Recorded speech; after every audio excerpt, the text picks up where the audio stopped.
उसी खेल की पूर्णता बताई जा रही है यहां पर।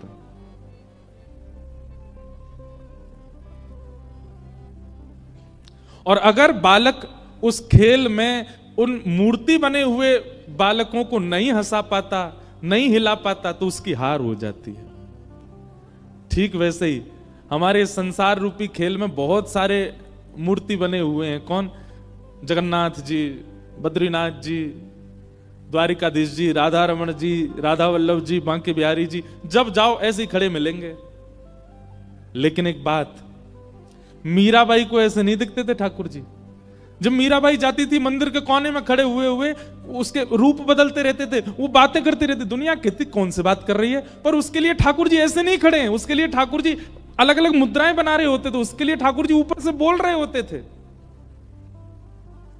श्री माधवदास जी जगन्नाथपुरी में जब जाते थे महाप्रभु जगन्नाथ जी के सामने, श्री जगन्नाथ जी उनके लिए ऐसे नहीं होते थे। जगन्नाथ जी कभी ऐसे पड़े होते थे, कभी बैठे होते थे, कभी कुछ कर रहे होते थे, बाकी दुनिया को ऐसे दिखते थे, पर माधवदास जी को अलग दिखते थे। हमारे गोवर्धन में श्री गोविंद दास, दुनिया के लिए श्रीनाथ जी ऐसे खड़े रहते थे, पर गोविंद दास जैसे मंदिर में आते थे, ठाकुर जी मोती उठा के मारते थे गोविंद दास के ऊपर। इसका मतलब क्या है? ठाकुर जी जड़ नहीं है, ठाकुर जी चैतन्य है। एक भाव में कथा में गाया करता हूं, कन्हैया कन्हैया पुकारा करेंगे। इस भाव में ठाकुर जी चैतन्य कैसे बनेंगे ये बात बताई गई है।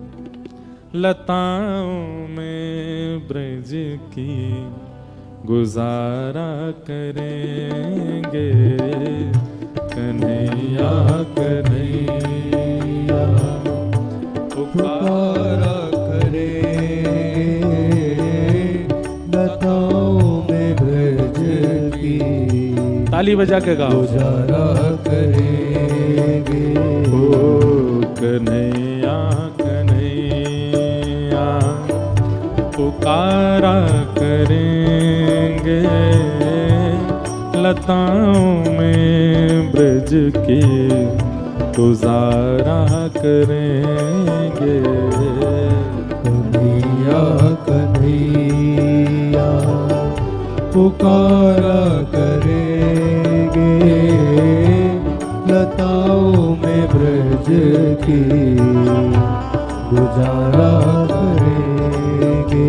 ओ जो रूठेंगे हम से वो बांके बिहारी, जो रूठेंगे हम से वो बांके बिहारी, जो रूठेंगे हम से वो बांके बिहारी, जो रूठेंगे हम से वो बांके बिहारी।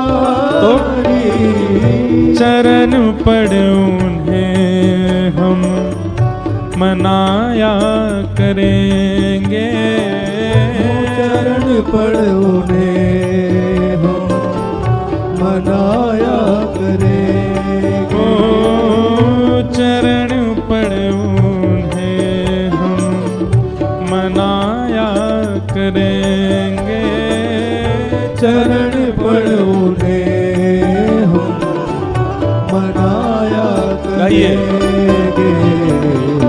कन्हैया कन्हैया पुकारा करेंगे, लताओं में ब्रज की गुजारा करेंगे। कन्हैया कन्हैया पुकारा करेंगे, लताओं में ब्रज की गुजारा करेंगे। श्री राधा रमण लाल की जय।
बांके बिहारी।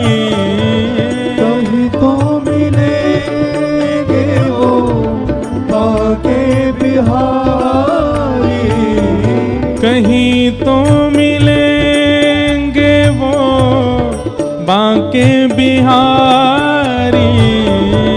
कहीं तो मिलेंगे वो बांके बिहारी। तो चरण पड़ोगे हम मनाया करेंगे, चरण पड़ोगे हम मनाया करेंगे। हाँ, चरण पड़ोगे हम मनाया करेंगे, चरण पड़ोगे हम मनाया करेंगे। कन्हैया कन्हैया पुकारा करेंगे, लताओं में ब्रज की गुजारा करेंगे। कन्हैया कन्हैया पुकारा करेंगे, लताओं में ब्रज की गुजारा करेंगे। ओ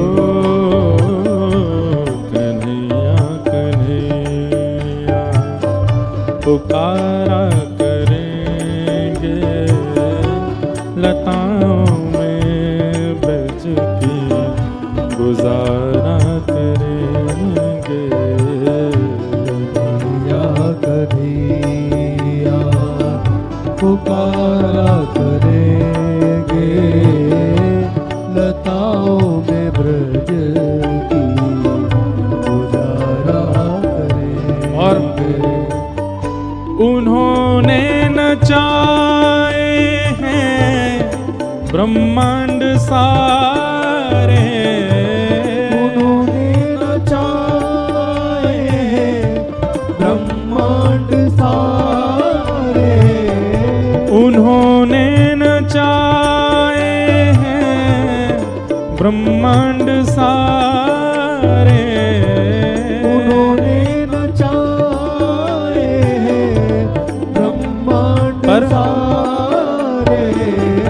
मगर अब उन्हें हम नचाया करेंगे, मगर अब उन्हें हम नचाया करेंगे। मगर अब उन्हें हम नचाया करेंगे, मगर अब उन्हें हम नचाया करेंगे। कन्हैया कन्हैया पुकारा करेंगे, लताओं में ब्रज की गुजारा करेंगे। कन्हैया कन्हैया पुकारा करेंगे, लताओं में ब्रज की गुजारा करेंगे। ओ कन्हैया कन्हैया पुकारा करेंगे, लताओं में ब्रज की गुजारा करेंगे। कन्हैया कन्हैया पुकारा करेंगे, लताओं में ब्रज की गुजारा करेंगे। गोविंद बोलो हरि गोपाल बोलो, गोविंद बोलो हरि गोपाल बोलो, गोविंद बोलो हरि गोपाल बोलो, गोविंद बोलो हरि गोपाल बोलो। श्री राधा रमण हरि गोविंद बोलो, राधा रमण हरि गोविंद बोलो, श्री राधा रमण हरि गोविंद बोलो, राधा रमण हरि गोविंद बोलो।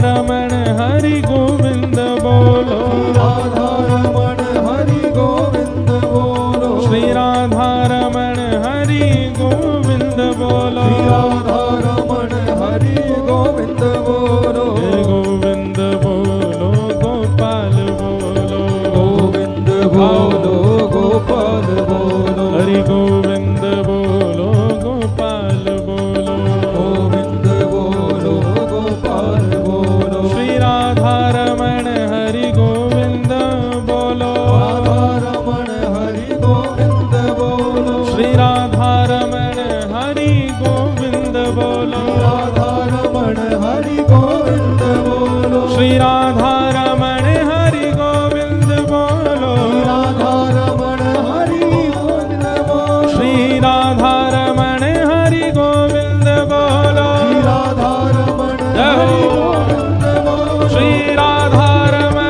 हरि गोविंद बोलो,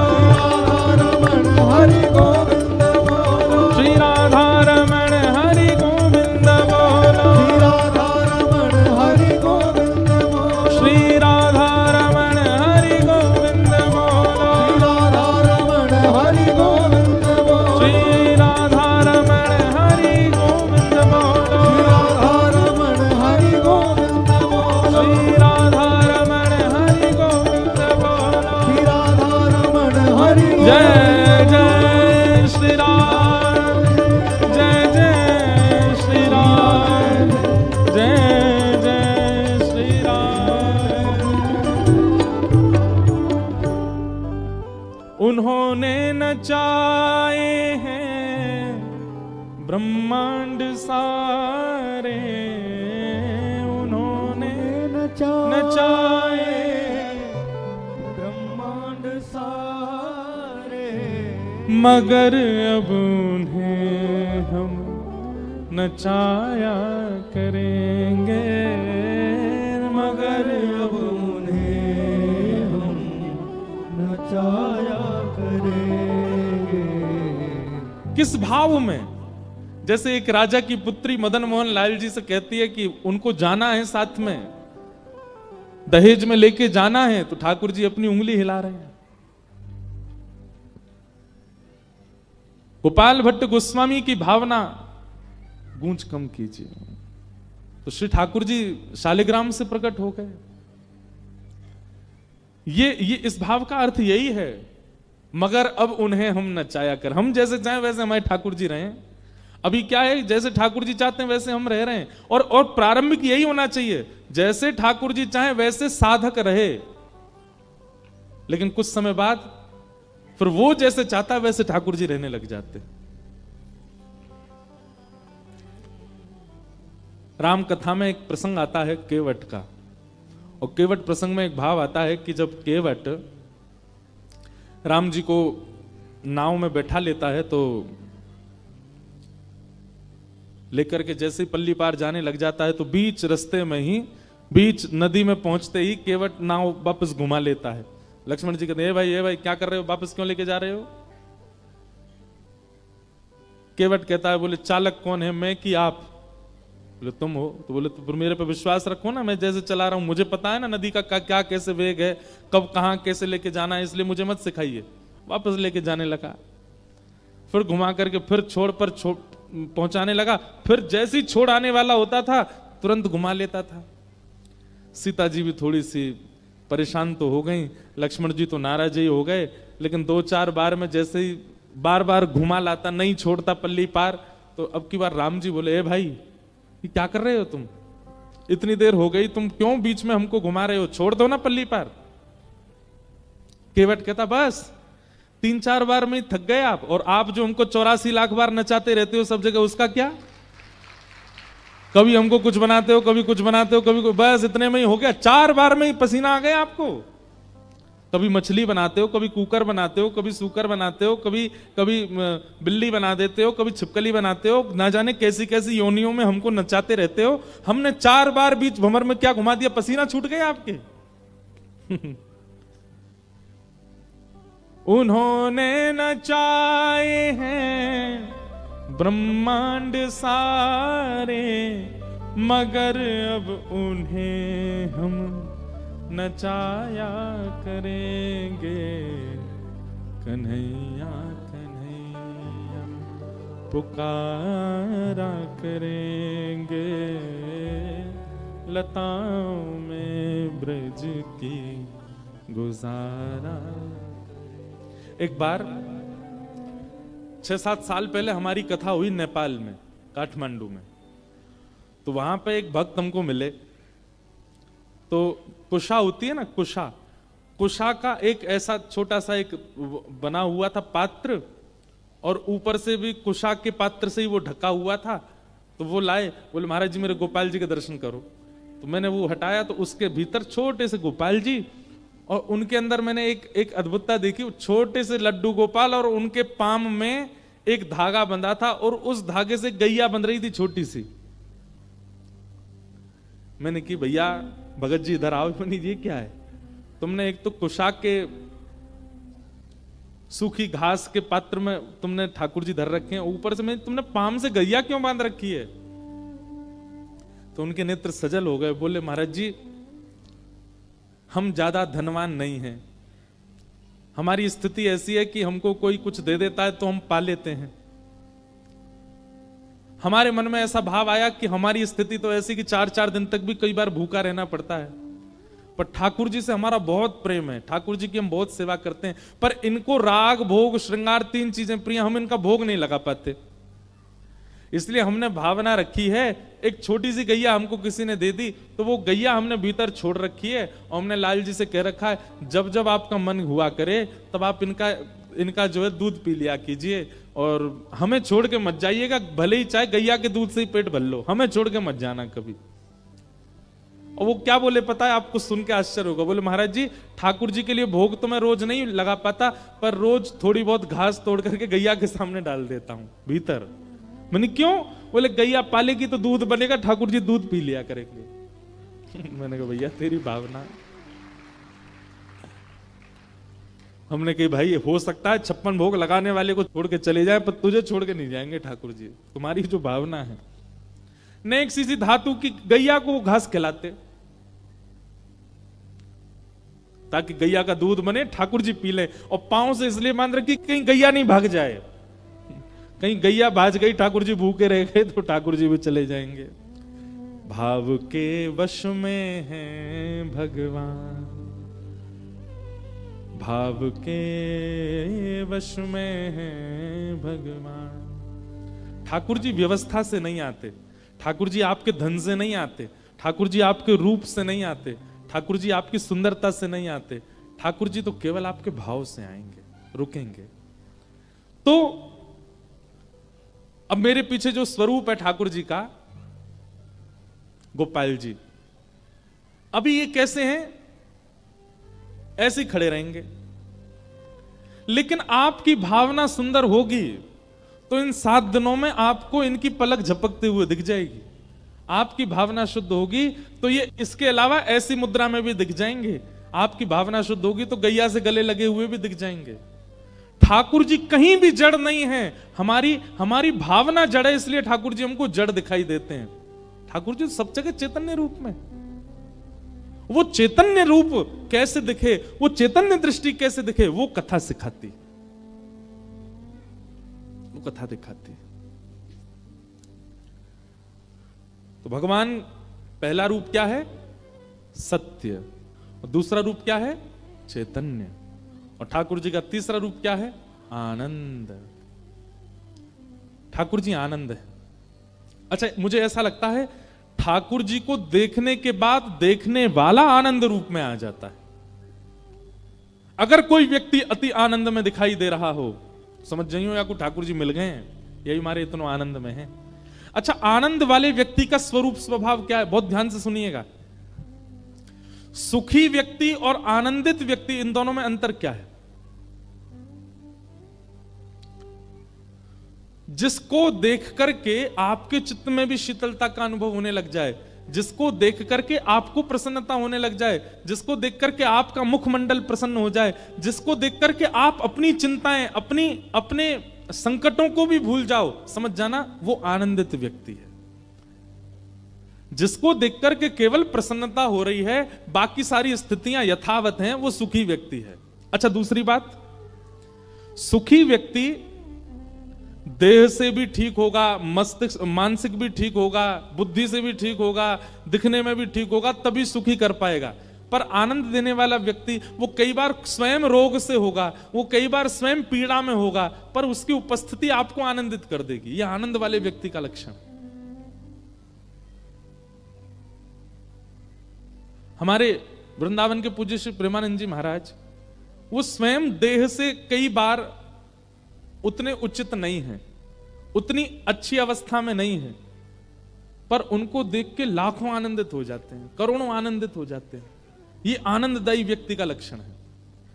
भक्तिमती मीराबाई, मैं कथा में बताया करता हूं कि मीराबाई का जब विवाह हो गया तो उनकी ससुराल में संतों की भीड़ होने लग गई। जब तक मीराबाई का विवाह नहीं हुआ तब तक मेड़ता में भीड़ होती थी, संत महात्मा आते थे। और विवाह होने के बाद जब मीराबाई मेवाड़ चली गई तो मेवाड़ में संतों की भीड़ होने लगी। एक दिन मीराबाई के पतिदेव ने जाकर के सब संतों से पूछा, आप लोग मीरा को देखने क्यों आते हो? उसका रूप सुंदर है इसलिए, या वो वस्त्र बहुत अच्छी पहनती हैं इसलिए? तो सब संतों ने क्या उत्तर दिया? सब संत कहते हैं, बोले देखिए, आपकी तो वो गृहिणी हैं इसलिए आप शायद उस रूप को ना देख पाओ, पर मीराबाई की सुंदरता या वस्त्र आभूषण देखने नहीं आते हम। जो भक्ति हमारे मन में तीर्थ जाकर के प्रकट नहीं हो पाती, वो भक्ति मीराबाई को देखने से प्रकट हो जाती है, इसलिए हम मीराबाई को देखने आते हैं। हमारा मन अत्यंत शांति का अनुभव करने लग जाता है, हमारे मन में श्याम सुंदर भ्रमण करने लग जाते हैं, रमण करने लग जाते हैं मीराबाई को देखने मात्र से। हम सब भूल जाते हैं, इसलिए हम मीराबाई को देखने आते हैं। सुखी व्यक्ति को देख करके आप सुखी हो सकते हो, पर कांस्टेंट सुख नहीं रहेगा, लंबे समय का सुख नहीं रहेगा। लेकिन एक आनंदित व्यक्ति को एक बार देखने के बाद भी आप लंबे समय तक आनंदित रहोगे। ये आनंदित व्यक्ति और सुखी व्यक्ति में अंतर है।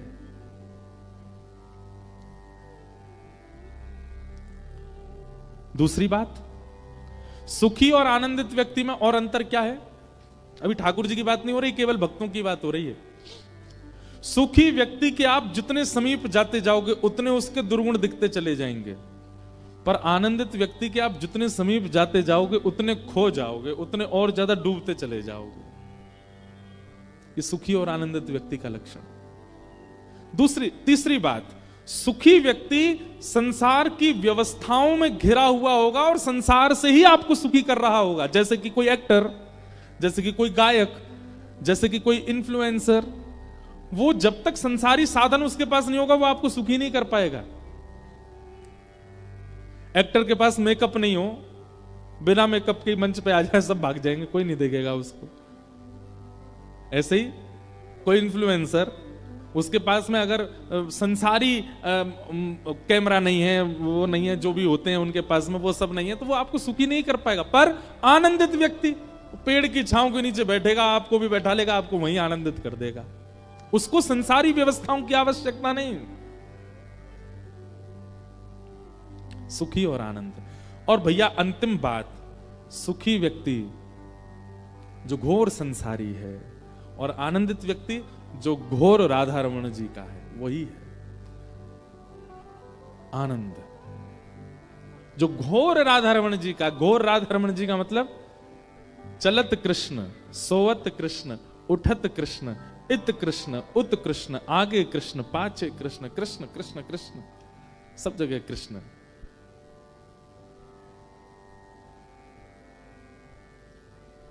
आनंद।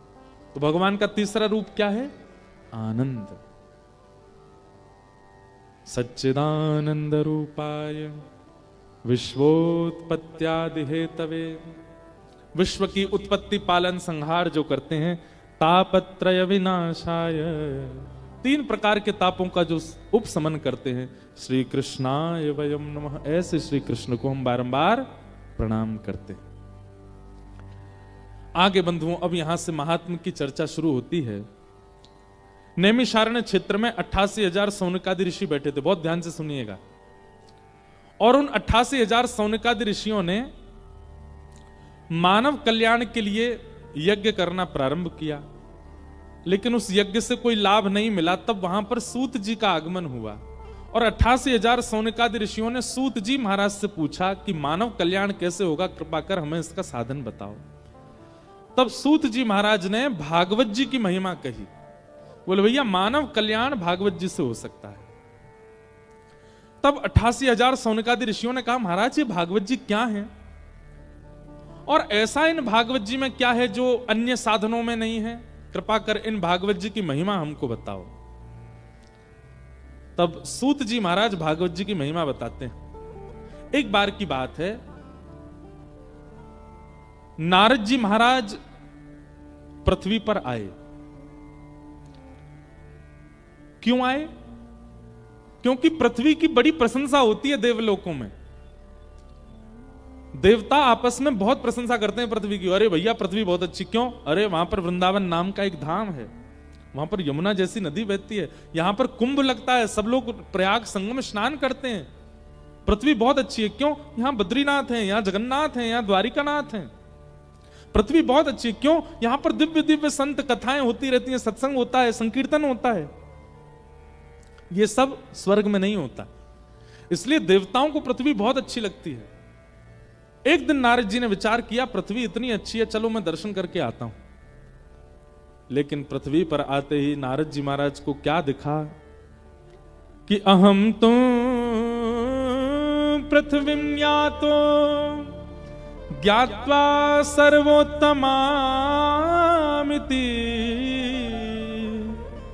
पुष्करम च प्रयागम च काशीं गोदावरी तथा हरिक्षेत्रे कुरुक्षेत्रे श्रीरंगम सेतुबंधनम एवमादिषु तीर्थेषु ब्रह्माण्डतस्ततः।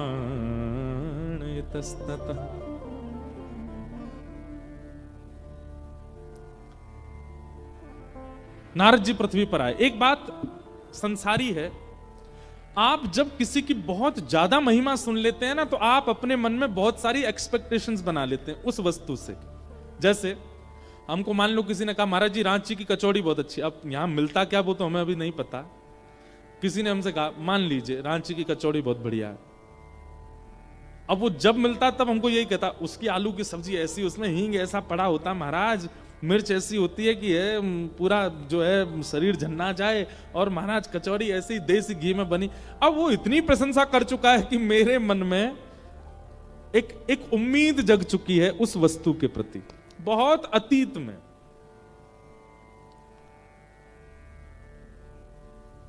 अब जैसे ही मैं उस वस्तु का सेवन करने जाऊंगा ना, ये स्वाभाविक बात है कि वो मेरी उम्मीद से थोड़ी कम स्वादिष्ट ही होगी।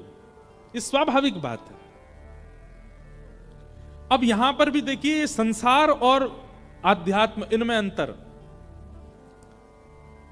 संसारी वस्तु की आप जितनी ज्यादा ख्याति सुनोगे, जब उसको भोगने जाओगे तो वो ख्याति से थोड़ी कम ही स्वादिष्ट दिखेगी।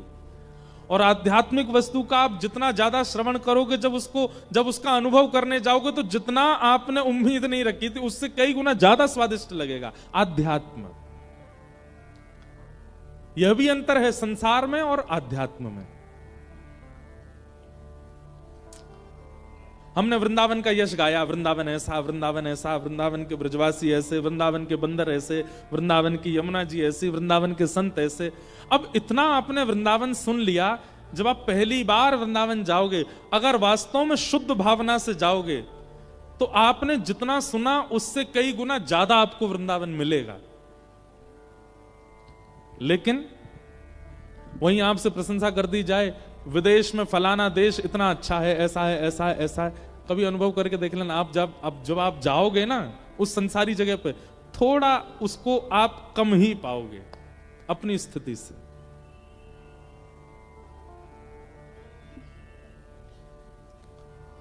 संसारी वस्तु और आध्यात्मिक वस्तु में यही अंतर है। अब नारद जी आए थे संसार देखने, यहां आकर के देखा कि महाराज यहां तो सब कुछ बिल्कुल जैसा सुना वैसा कुछ भी है ही नहीं। कि सत्यम नास्ति तपः शौचम दया दानम न विद्यते पाखंड निरता संतो विरक्ता सपरिग्रह। इसीलिए कहते हैं ज्यादा किसी से उम्मीद मत रखिए। जो नए नए यहां पर लड़का लड़की बैठे हैं, बहुत ध्यान से सुनना। अगर आपका ब्याह होने वाला है तो अपने होने वाले जो पतिदेव हैं या पत्नी जी हैं, उनकी ज्यादा प्रशंसा मत सुन लेना पहले, क्योंकि आप बहुत ज्यादा सुन लोगे। कई होते हैं ना, उनको बड़ी बहुत ही रहता है कि हमारा ब्याह किससे हो रहा है, उसके बारे में जांच पूरी करो, इससे पूछो, उससे पूछो, उससे पूछो, उससे पूछो। अब इतना ज्यादा पूछ के फिर आप उम्मीद इतनी बना लोगे, सामने वाला व्यक्ति जब समीप आएगा, विवाह होगा, संग रहने लगोगे, तो आपकी उम्मीद खट्टी हो जाएगी। इसलिए संसार के संबंधों में उम्मीद कम ही रखिए, थोड़ा कम ही उसके बारे में सुनिए, उससे संबंध अच्छा रहेगा। तो नारद जी महाराज आए तो आकर के देखा महाराज पृथ्वी पर तो सब कुछ विपरीत है। भागवत जी में बहुत सुंदर वर्णन, सत्यम नास्ति, यहां के लोग सत्य नहीं बोलते। हमारी माने तो आप 1 महीना पहले दिन से लेकर के और 30 तारीख तक अपने आप से अनुभव कीजिए कि आप कितनी बार सत्य बोलते हैं। अच्छा, सत्य का मत कीजिए, एक काम कीजिए, काउंटर ले लीजिए, एक मशीन आती है, मशीन रखिए, और वो मशीन अपने पास रख के आप जब जब असत्य बोलते हैं तब तब उसका बटन दबाइए। पूरी सावधानी से, नाटक नहीं करना है, जिम्मेवारी से। और 30 तारीख को उस मशीन को देखिएगा आप, तब तक देखना नहीं है आंकड़ा कितना पहुंचा। आप स्वाभाविक महीने में जितना झूठ बोलते हैं, स्वाभाविक से 50% कम बोलेंगे, क्योंकि एक मशीन है ना आपके पास। आप जब भी झूठ बोलने जा रहे होगे, आपको संकेत होगा मुझे मशीन में काउंट करना पड़ेगा, तो झूठ नहीं बोलोगे। लेकिन उसके बाद भी आप आंकड़े देख करके हैरान हो जाओगे कि मैंने 1 महीने में इतना झूठ बोला है। हमारा स्वभाव बन चुका है असत्य। एक दिन भी बिना असत्य बोले हमारा नहीं निकलता, चाहे मजाक में ही हम बोलते हैं। सत्यम नास्ति।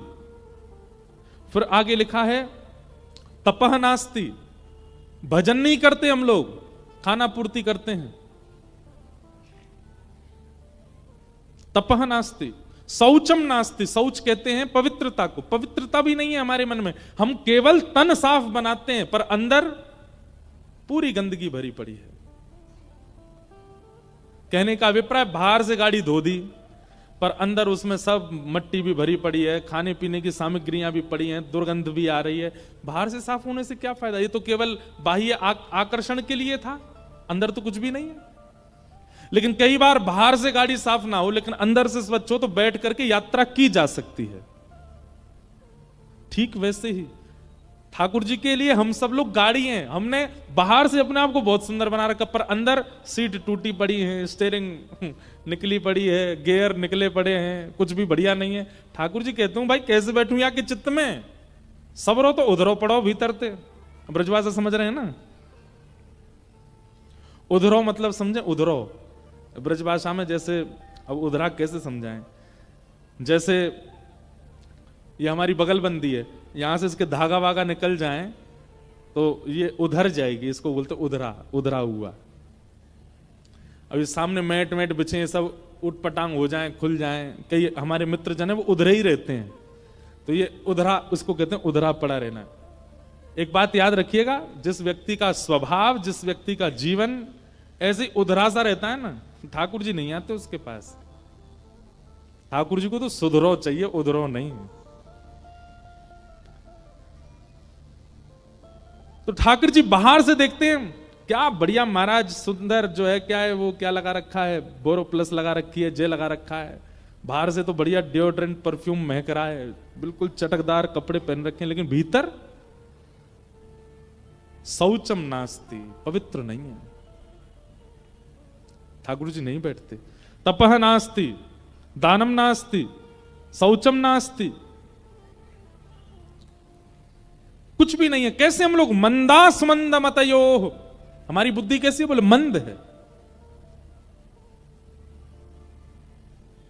जिस कार्य को श्रेष्ठता से किया जा सकता है, हम लोगों की बुद्धि ऐसी चलती है कि इसको अब देखो जैसे कुंभ में संगम स्नान है, अब सब लोग अपने अपने आंकड़े लगा रहे हैं संगम में कैसे नहाया जाए। कोई कह रहा वहां से कूद जाओ तो नहा लोगे, कोई कह रहा यहां से नाव में बैठ के चले जाओ तो नहा लोगे, कोई कह रहा यूं कर लो यूं। सब अपनी अपनी बुद्धि लगा रहे हैं। अरे भैया, आज मैंने कहीं सुना, वो सुबह उसमें आ रहा था सोशल मीडिया पे, बोले लोग गलत कर रहे हैं, यमुना जी में क्यों नहा रहे हैं। अरे नहाना है तो संगम में नहाइए या गंगा जी में नहाइए, यमुना जी में। अरे नहीं, हमने एक कथा में भी कहा, तीर्थ का मतलब होता है केवल तीर्थ, वह स्पेसिफिक जगह नहीं होती है। जहां बिहारी जी विराज रहे हैं वही मंदिर ही वृंदावन नहीं है, जहां पर यमुना जी बह रही हैं वही वृंदावन नहीं है। 84 कोस दूर दूर तक पूरा वृंदावन है। आप किसी वृक्ष को भी प्रणाम करके चले जाओगे तो बिहारी जी के प्रणाम के समान ही फल मिलेगा। आप संगम में जाकर के चाहे यमुना जी में नहा लीजिए, गंगा जी में नहा लीजिए, किसी भी घाट किसी भी कोने में स्नान कर लीजिए, आपका अमृत स्नान ही माना जाएगा। पर लोगों में होड़ लगी नहीं, जहां 2 धार मिल रही है वहीं नहाना है हमको। तो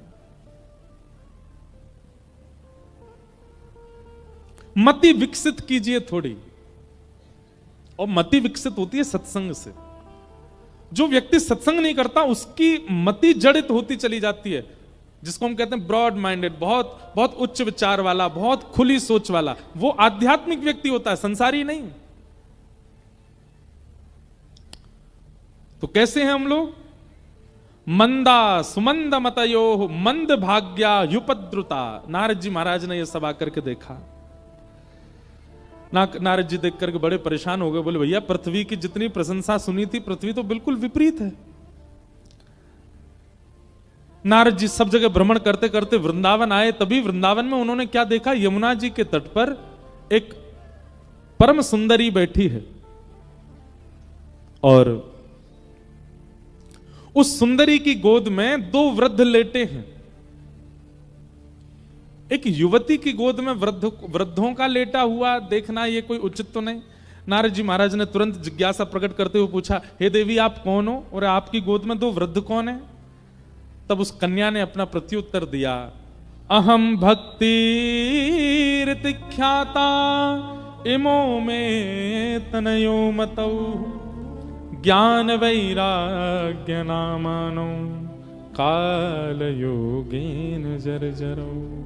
मैं भक्ति, मेरा नाम भक्ति है, और ये दोनों मेरे पुत्र हैं ज्ञान और वैराग्य। मुझे सब भजते हैं, भक्ति सबके चित्त में है, पर ज्ञान और वैराग्य नहीं है। इसी कारण मैं तो युवा हूं क्योंकि मुझे सब चाहते हैं, पर मेरे वृद्ध बालक हो चुके हैं क्योंकि इनको कोई नहीं चाहता। मैं अपनी कथाओं में कहा करता हूं बंधुओं, भक्ति पथ पर चलने के बाद भी, भक्ति मार्ग पर आ जाने के बाद भी हम निराश क्यों हैं, हम हताश क्यों हैं, हम उदास क्यों हैं? क्योंकि भक्ति के पुत्र ज्ञान और वैराग्य हमारे पास नहीं है। केवल भक्ति है, ज्ञान नहीं है। एक भक्त था, गोपाल जी की सेवा करता था। किसी ने उसको जाके कहा, ए भाई तू गोपाल जी की सेवा कब से कर रहा है? बोले हो गए 7-8 साल हो गए। बोले 7-8 साल में भी तू आज भी छोटे से घर में ही रहता है, तेरा ना तो व्यापार बढ़ा, तेरा ना धन की वर्धन हुआ, ना तू घर बना पाया। उस व्यक्ति को लगा हाँ बात तो सही है।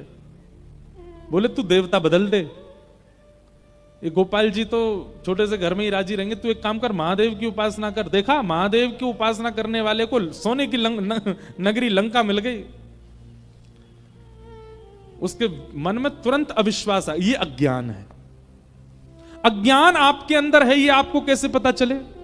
ठाकुर जी के प्रति एक बार भी, या ठाकुर जी के जनों के प्रति, या ठाकुर जी के धाम के प्रति एक बार भी आपके चित्त में अविश्वास आ जाए, समझ जाना कि आपके अंदर अज्ञान है, ज्ञान नहीं है।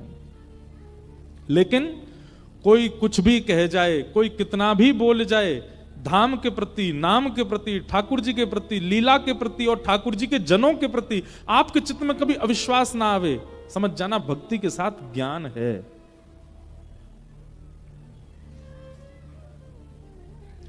हमारे भगवान श्री कृष्ण हमारे वृंदावन चंद के ऊपर बहुत प्रश्न उठाते हैं कई पढ़े लिखे लोग। पर उनको अज्ञानी ही कहते हैं। हमारे यहां तो कहते हैं गमार, गमार है ये। या जाने कहां गमार, प्रेम नदिया की सदा उल्टी बहे धार। तो अब उस व्यक्ति ने क्या किया पता है? शंकर जी ले आया और गोपाल जी उठा के अलमारी में धर दी। बोले 7 साल हो गए आपकी सेवा करते, अब यहीं बैठे रहो, अब मैं तो शंकर जी की आराधना करूंगा। और शंकर जी का अभिषेक करता, शंकर जी की आराधना करता। अब शंकर जी की आराधना के समय जो उसने अगरबत्ती जलाई, उस अगरबत्ती का धुआं उड़ करके इस तरफ जा रहा था जिस तरफ गोपाल जी बैठे थे। स्वाभाविक जा रहा था, उसमें कुछ हो नहीं रहा था, अपने आप ही वो धुआं इस तरफ जा रहा था। तो उस व्यक्ति के मन में क्या आया? बोले 7 साल इनकी पूजा करी, आज तक कभी सुख दिया नहीं, अब शंकर जी की सेवा कर रहा हूं तो अगरबत्ती का धुआं भी स्वयं ले जा रहे हैं, स्वयं सूंघ रहे हैं। दौड़ करके गया, अलमारी से ठाकुर जी उतारे। बोले 7 साल से मेरी सेवा स्वीकार नहीं करी, अब शंकर जी की आराधना करने लगा तो आप अगरबत्ती की सुगंधी भी ले रहे हो। ठाकुर जी प्रकट हो गए और प्रकट होकर के बोले 7 साल में तूने ऐसा कभी विचार किया ही नहीं कि मैं सूंघता भी हूं, आज सोचा इसलिए प्रकट हुआ मैं। तूने कभी विश्वास किया ही नहीं था कि मेरी नासिका भी है, आज पहली बार सोचा तूने कि हां मेरी नाक है, मैं सूंघता भी हूं। भक्ति तो बंधु हम सबके चित्त में है, पर ज्ञान नहीं है। और क्षमा कीजिएगा, ज्ञान का मतलब बहुत जानकारियां होना नहीं होता। विवेकशील बुद्धि, कहां कब क्या करना है, कैसे करना है, और सबसे बड़ी बात भक्ति में अविश्वास का ना होना, यही ज्ञान है।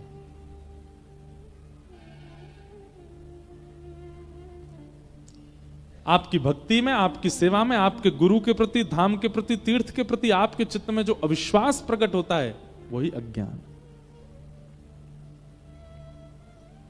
मीराबाई कभी यूनिवर्सिटी नहीं गई, किसी विद्यालय में नहीं गई पढ़ने, पर मीराबाई अपने जीवन काल के विश्राम दिवस तक ठाकुर जी के प्रति अनन्य भाव से रहती थी, श्रद्धा रखती थी, पूर्ण समर्पण रखती थी, अविश्वास नहीं था। इसलिए महाज्ञानी है मीरा।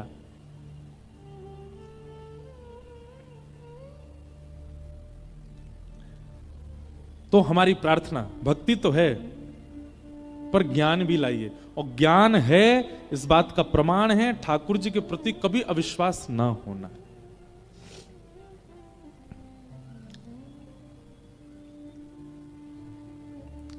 तो भक्ति के 2 पुत्र हैं, ज्ञान और वैराग्य। दूसरे पुत्र का नाम क्या है? वैराग्य। वैराग्य का मतलब क्या है?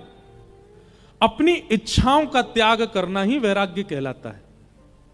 साधक व्यक्ति, भक्त व्यक्ति अगर अपने वस्त्रों को साधारण नहीं बना पा रहा, अपनी रहनी को साधारण नहीं बना पा रहा, अपने खान पान को साधारण नहीं बना पा रहा है, तो भक्त नहीं है। ये बात आप थोड़ी मान लीजिएगा हमारी। आप भक्ति मार्ग में जब आएंगे तो आप कई अपनी इच्छाओं का त्याग कर दोगे। आपको बड़ी गाड़ी में बैठाया गया कि छोटी गाड़ी में बैठाया जाए, इससे कोई फर्क नहीं पड़ेगा। आपको पहनने के लिए 30,000 के कपड़े मिले कि 300 के कपड़े मिले, इससे फर्क नहीं पड़ेगा। आपको पाने के लिए 56 भोग मिले कि केवल सूखी दाल, सूखी रोटी मिली, इससे फर्क नहीं पड़ेगा। आपके लिए तन ढकना आवश्यक होगा, ब्रांड हो यह जरूरी नहीं होगा। आपके लिए सफर करना आवश्यक होगा, गाड़ी बड़ी हो यह जरूरी नहीं होगा। आपके लिए पेट भरना आवश्यक होगा, उसमें 56 भोग हो यह आवश्यक नहीं होगा। इन आवश्यकताओं के त्याग, इन विशिष्ट आवश्यकताओं के त्याग को ही वैराग्य कहते हैं। सब छोड़ करके बाबा जी बन जाना वो वैराग्य नहीं है। जो मिल जाए उसमें प्रसन्न है, जैसा मिल जाए उसमें प्रसन्न है, ये वैराग्य है। तो भक्ति के 2 पुत्र हैं। अगर ये दोनों पुत्र आपके चित्त में नहीं आ रहे हैं और केवल भक्ति आ गई है, तो आपकी भक्ति आपको कभी प्रसन्न नहीं कर पाएगी।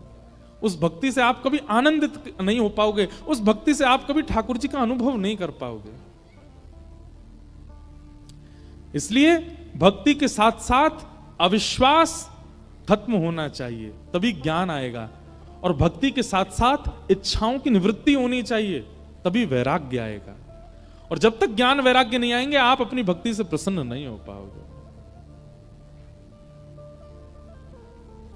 तो भक्ति के ये दो पुत्र हैं, ज्ञान और वैराग्य। दुनिया सब भक्ति करती है, ज्ञान और वैराग्य के लिए कोई नहीं, इसलिए दोनों वृद्ध हो गए। तब भक्ति महारानी ने नारद जी से कहा, मेरे पुत्रों को युवान करने का कोई साधन बताओ। ज्ञान और वैराग्य दोनों युवा कैसे होंगे? इसी खोज में नारद जी महाराज सब जगह ढूंढते ढूंढते बद्रीनाथ गए। तब बद्रीनाथ में भगवान के प्रथम अवतार सनक सनंदन सनातन सनत कुमारों से उन्होंने कहा कि महाराज, भक्ति के पुत्र ज्ञान वैराग्य कैसे युवा होंगे, बताइए। तब सनत कुमारों ने कहा, सत्कर्म सूचको नूनम ज्ञान यज्ञ स्मृतो बुधई श्रीमद् भागवतालाप सतु गीत सुखादि। एक ही उपाय है, क्या?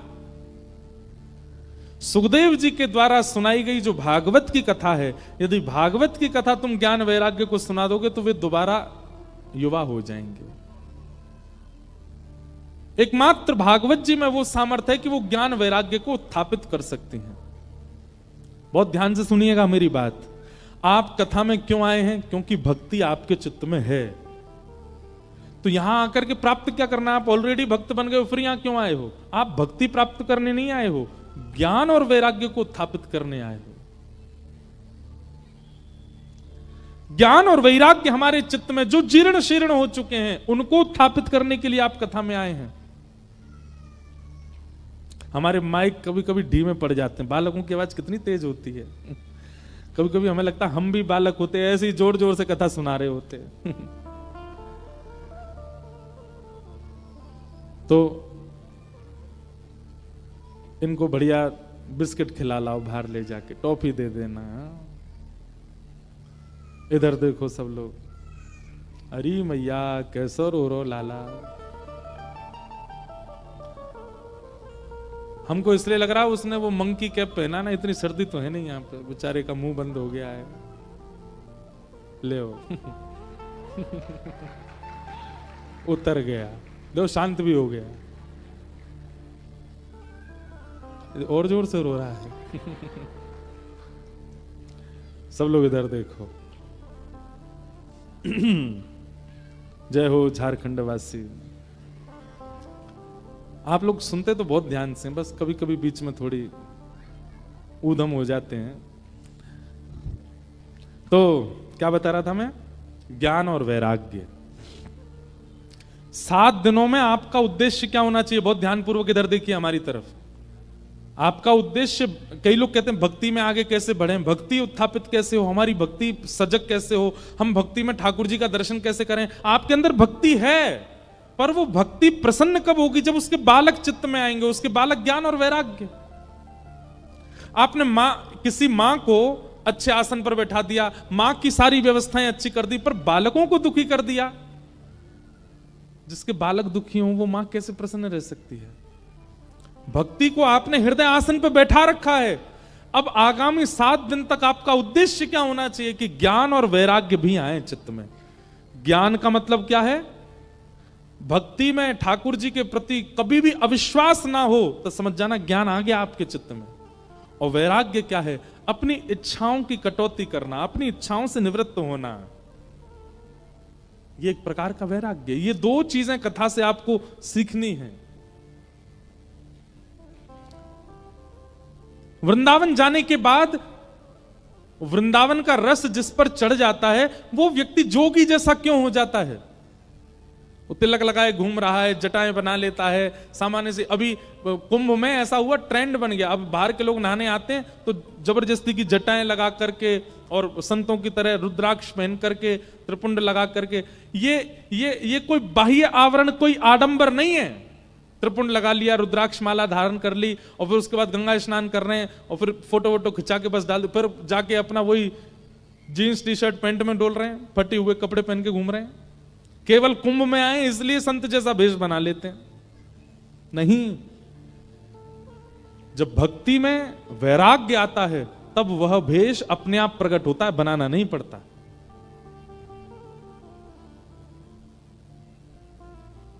ये उर्दपुंड, ये गले में कंठी माला, ये धोती पहनना, बगलबंदी पहनना, ये एक प्रकार का वैराग्य है जो ठाकुर जी सिखा देते हैं। ठाकुर जी के चरणों में आने वाला व्यक्ति अपने लिए नहीं करता ज्यादा श्रृंगार, नहीं चाहिए उसको ज्यादा हाई फाई चीजें। वो सामान्य में रहना उसको अच्छा सामान्य मिले तो भी अच्छा, हाई फाई मिल जाए तो भी अच्छा, दोनों में सम रहता है। भक्ति के साथ में वैराग्य होगा तो।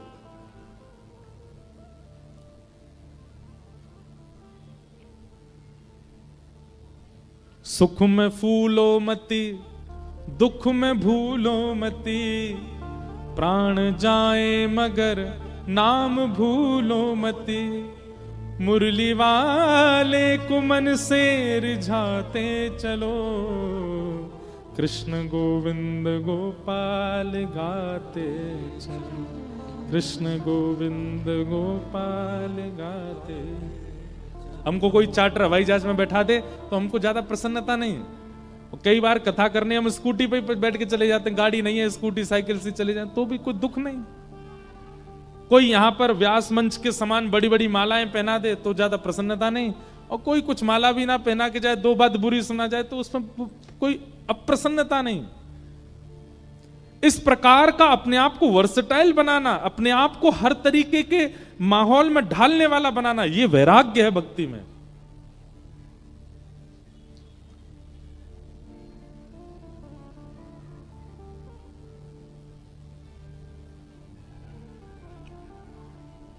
भक्ति के दो पुत्र ज्ञान और वैराग्य, इन दोनों के उत्थापन के लिए भागवत की कथा कराओ। और भागवत का नाम सुनते ही नारद जी बोले, महाराज कहां होगी, कैसे होगी, इसके नियम क्या हैं? तब सनत कुमारों ने बताया, बोले गंगा के तट पर आनंद नाम का वन है, वहां कथा कराओ। जितने श्रोता आएंगे सबके खान पान प्रसाद की व्यवस्था रखो। एक बढ़िया सुंदर वृक्ष बड़ा सा ढूंढो जिसकी छांव में सब बैठ सकें।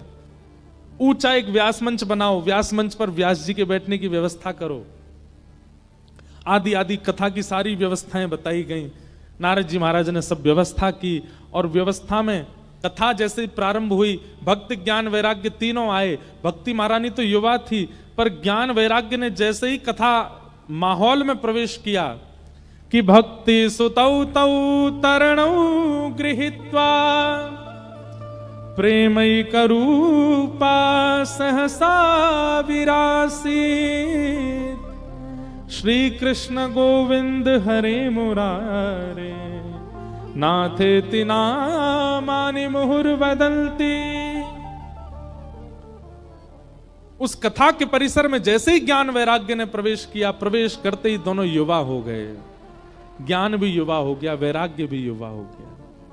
भक्ति महारानी अत्यंत प्रसन्न हो गई, उनके दोनों पुत्र युवा हो गए। यही होना चाहिए यहां भी।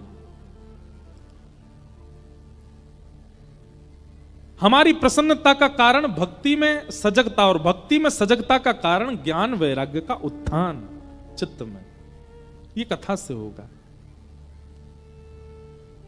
ज्ञान और वैराग्य के मार्ग को अपनाइए।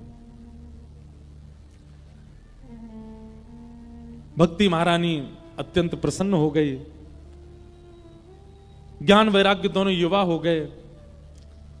नारद जी महाराज ने प्रश्न किया और सनत कुमारों से पूछने लगे, महाराज कृपा करके मुझे यह बताइए, कथा सुनने से कौन कौन से पापी अपने पापों से मुक्त हो जाते हैं? कितने प्रकार के पाप कथा सुनने से मुक्त होते हैं?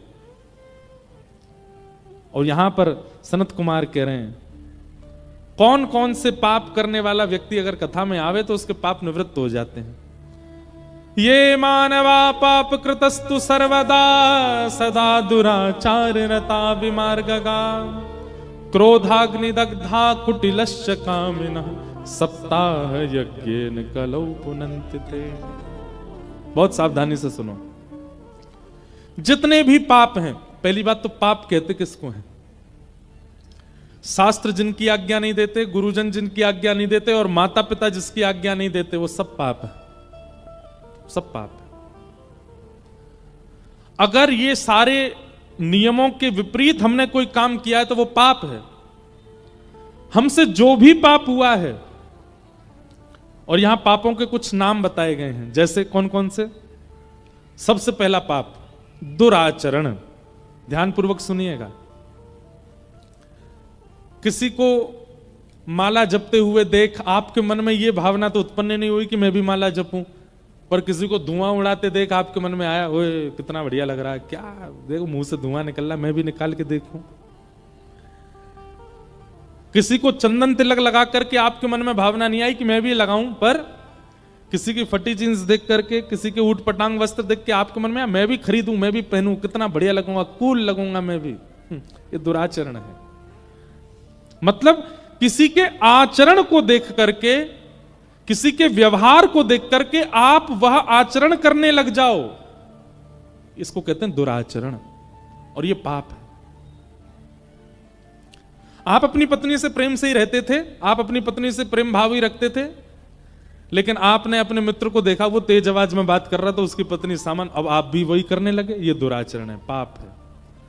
आप किसी अन्य के दुराचरण भाव को देख करके उससे सीख लेते हैं और फिर स्वयं करने लग जाते हैं, यह दुराचरण, और यह पाप है।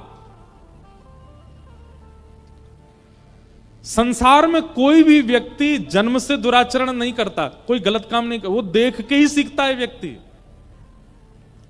किसी को पीने की लत लगी तो उसने किसी को पीते हुए देखा था, इसीलिए लगी है। किसी को खाने की लत लगी, क्रोध की लत लगी, लेकिन आपने कभी विचार किया मानव को लत केवल बुरी चीजों की लगती है, भक्ति की नहीं लगती, गिने चुने लोगों को लगती है। पर अभी माहौल बदल रहा है, अभी लोगों को भक्ति की लत लग रही है, अभी लोगों को कथा की इच्छा प्रकट हो रही है, अभी लोगों को नाम जप की इच्छा प्रकट हो रही है।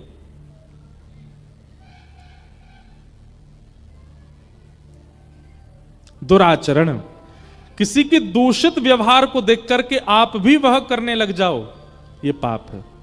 आप में अभिमान नहीं था, आप बिल्कुल सम रहते थे, बहुत अच्छा आपका व्यवहार था, पर आपके जो ऑफिस में जहां काम करते उसमें किसी को आपने देखा वो थोड़ा अभिमान करता है, वो लोगों से कम बात करता है, वो लोगों से दुर्व्यवहार करता है, उसको देख करके आप मन में आया मैं भी ऐसे किया करूं, अच्छा लगूंगा, पाप है।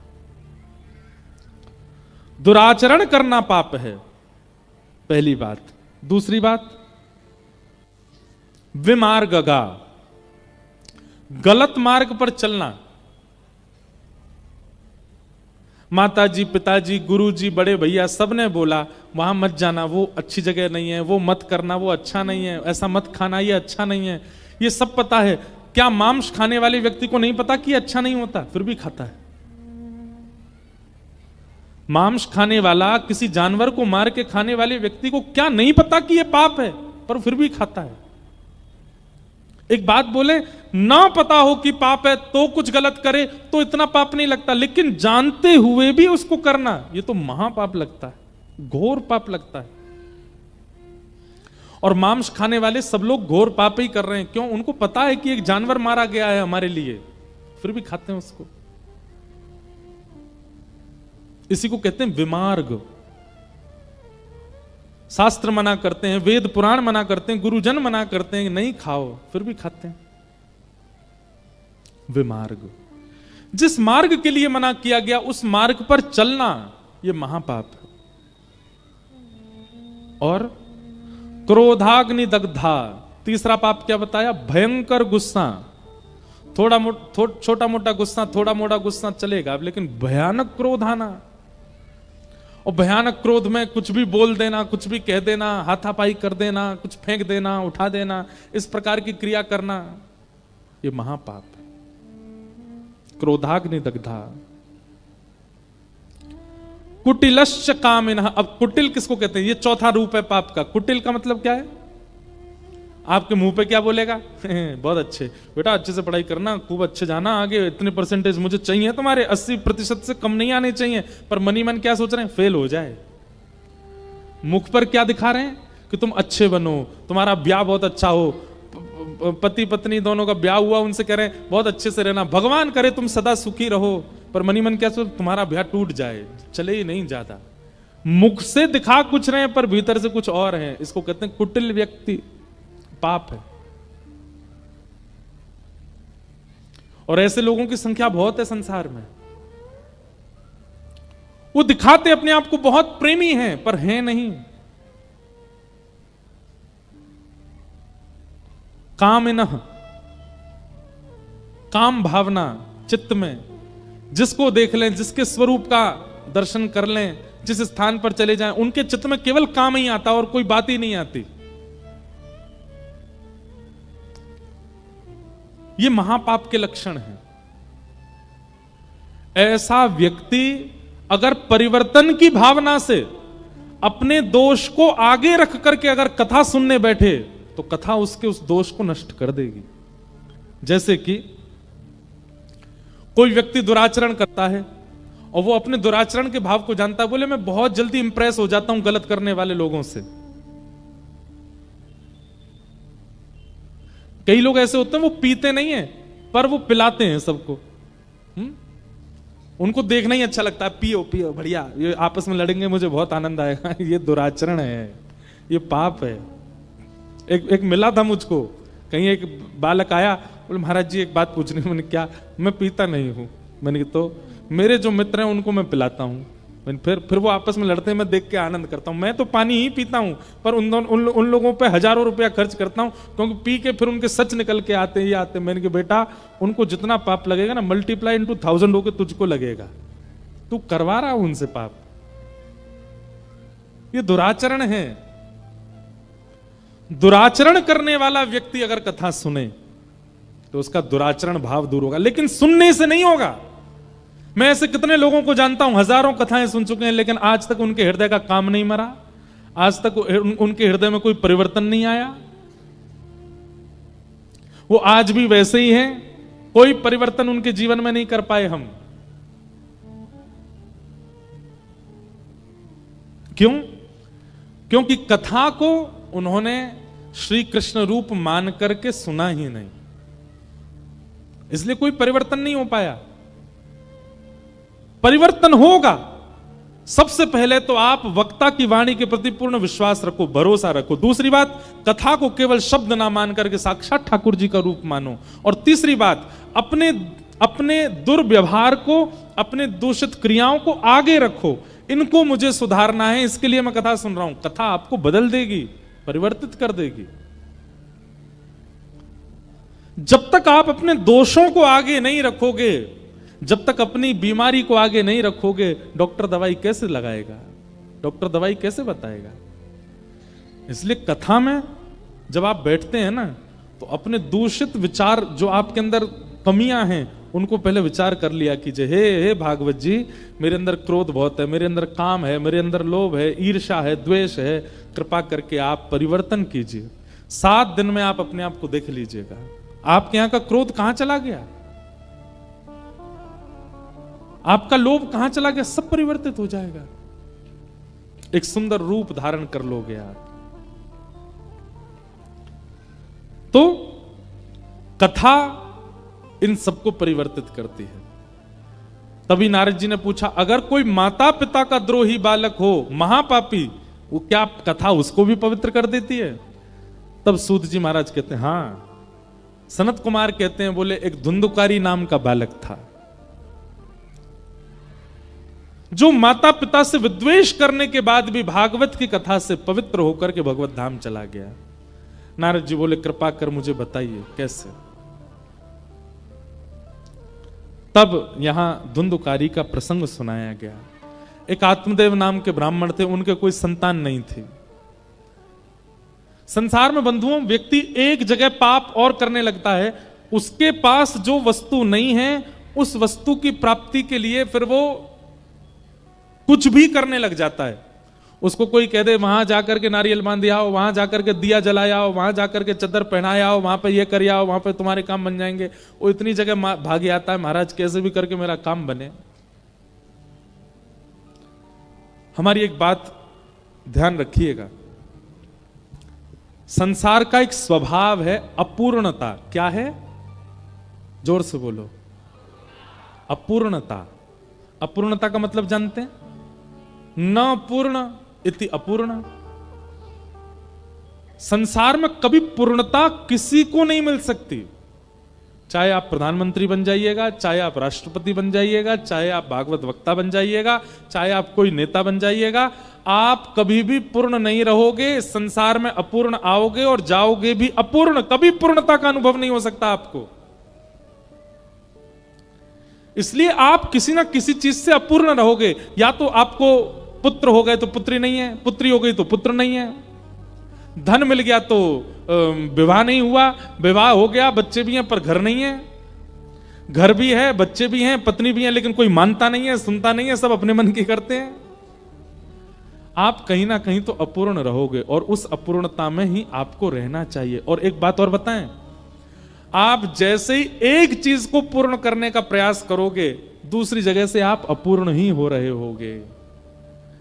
जैसे कई लोगों को संतान नहीं है, तो संतान ना होने की वजह से अब वो प्रयास करते हैं कि हमको संतान प्राप्त हो, और खूब खूब महाराज सिर हाथ पैर फेंक करके उनको संतान मिल जाती है। लेकिन जैसे ही संतान मिलती है वो किसी अन्य चीज से अपूर्ण हो चुके होते हैं तब तक। आप कहेंगे तो महाराज जी क्या करें? ठाकुर जी ने, प्रकृति ने आपको जो नहीं दिया उसको स्वीकार कर लीजिए। अगर संतान नहीं है तो स्वीकार कीजिए, प्रकृति से छीनिए मत उसको। क्योंकि आप जैसे ही प्रकृति से छीनने का प्रयास करते हैं तो प्रकृति जब आपके लिए कुछ था ही नहीं, जब आपको देती है तो वही वस्तु आपको कष्ट देने लग जाएगी। फिर संतोष जीवन में लाना पड़ेगा। आत्मदेव जी के पुत्र नहीं था, लेकिन श्री आत्मदेव जी बड़े अप्रसन्न रहते थे, पुत्र कैसे मिले कैसे मिले। तो कभी ब्राह्मणों के पास, संतों के पास, सबके पास जाते, लेकिन कोई भी कोई उपाय नहीं बता पाया। तो आत्मदेव जी आत्महत्या करने चले गए एक दिन। बोले बिना संतान के क्यों रहूं? आत्महत्या करने के लिए गए, तभी एक महात्मा ने उनको रोका। बोले तुम आत्महत्या क्यों कर रहे हो? बोले मेरे संतान नहीं है। बोले अरे तो इतनी छोटी सी बात पे आत्महत्या करोगे?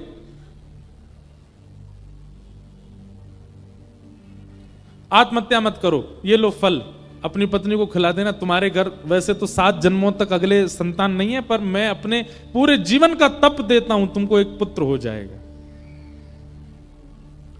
एक बात हमारी बहुत ध्यानपूर्वक सुनिएगा बंधुओं, कभी भी किसी संत से संसारी वस्तु मत मांगना। क्यों?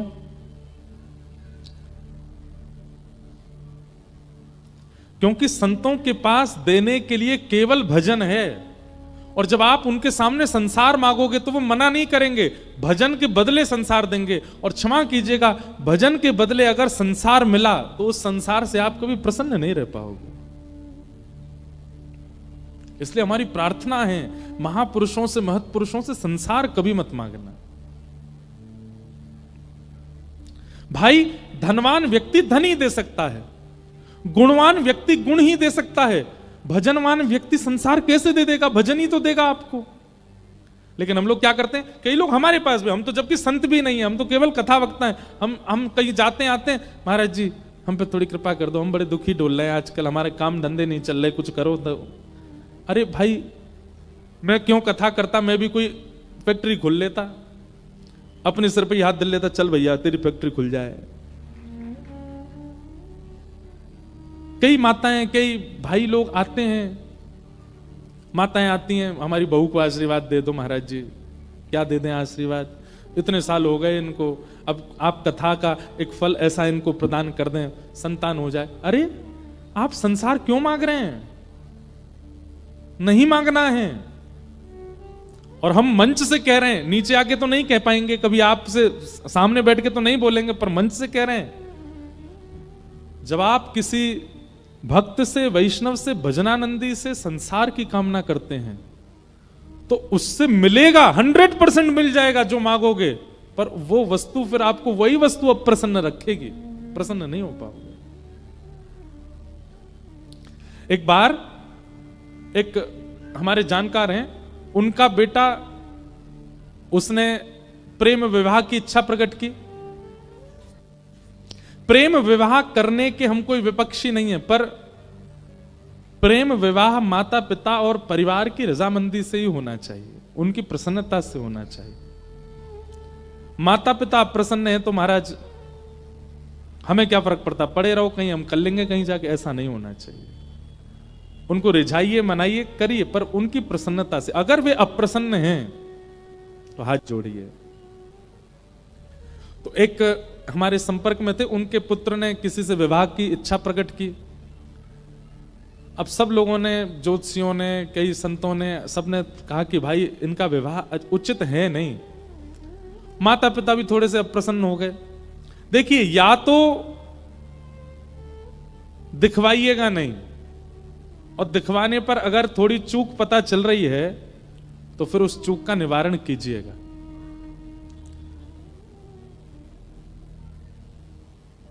कई बार कैंसर के पेशेंट अपने आप अपना चेकअप नहीं कराते तो लंबे जी जाते हैं, पर चेकअप कराने के बाद उनकी आयु अपने आप ही घटने लग जाती है।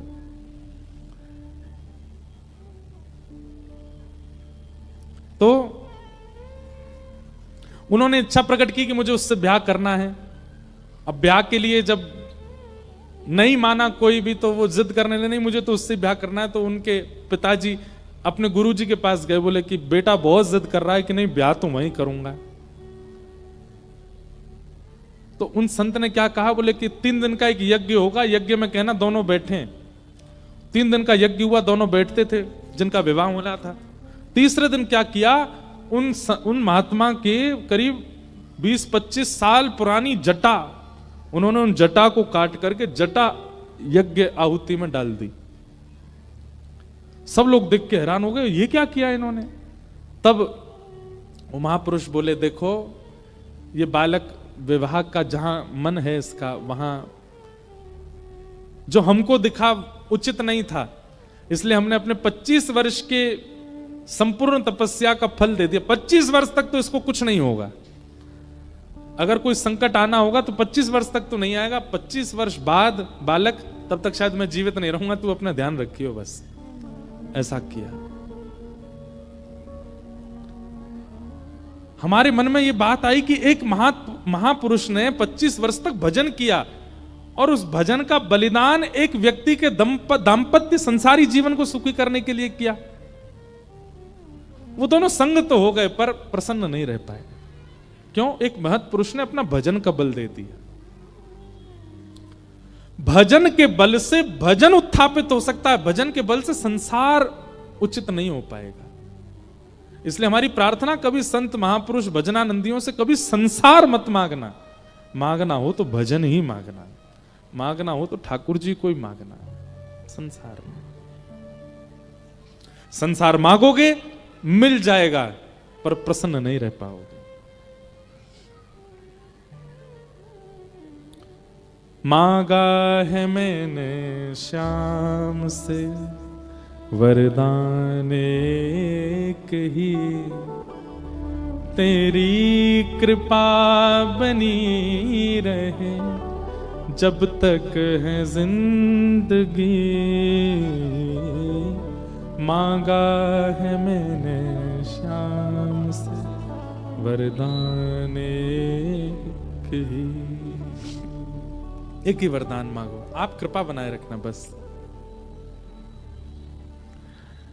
धुंधुकारी गोकर्ण जी महाराज को, आत्मदेव जी को फल दे दिया संत ने। आत्मदेव जी ने जाकर के वो फल अपनी पत्नी को खिला दिया, लेकिन पत्नी ने फल खाया नहीं, गैया को खिला दिया। तो गैया के गर्भ से एक बालक ने जन्म लिया जिसका नाम हुआ गोकर्ण। और धुंधुकारी ने अपने सहेली के बालक को ही अपना बता दिया, उसका नाम रखा गया धुंधुकारी। धीरे धीरे दोनों बालक बड़े हुए। गोकर्ण पंडित ज्ञानी बना, धुंधुकारी महान दुष्ट हुआ, अपने माता पिता को ही मारने लगा। ऐसा व्यवहार माता पिता के प्रति करने लगा। माता पिता दुखी हो गए। मां ने तो अपने प्राण त्याग दिए कुआं में कूद करके, और पिताजी घर छोड़ के चले गए। जीवन में एक बात याद रखिएगा, माता पिता कभी अप्रसन्न ना हो आपकी किसी क्रिया से, चाहे जैसा जीवन आपने देखा हो। धुंधुकारी, उसकी मृत्यु हुई और वो प्रेत बन गया। प्रेत बनने के बाद अब उसकी मुक्ति का उपाय कई किए, लेकिन वो मुक्त नहीं हो पाया। माता पिता से द्रोह करने वाला बालक मृत्यु के बाद प्रेत ही बनेगा। प्रेत बन गया, अनेक प्रयासों से भी मुक्त नहीं हुआ, तब श्री गोकर्ण जी महाराज ने उसके निमित्त भागवत की कथा की।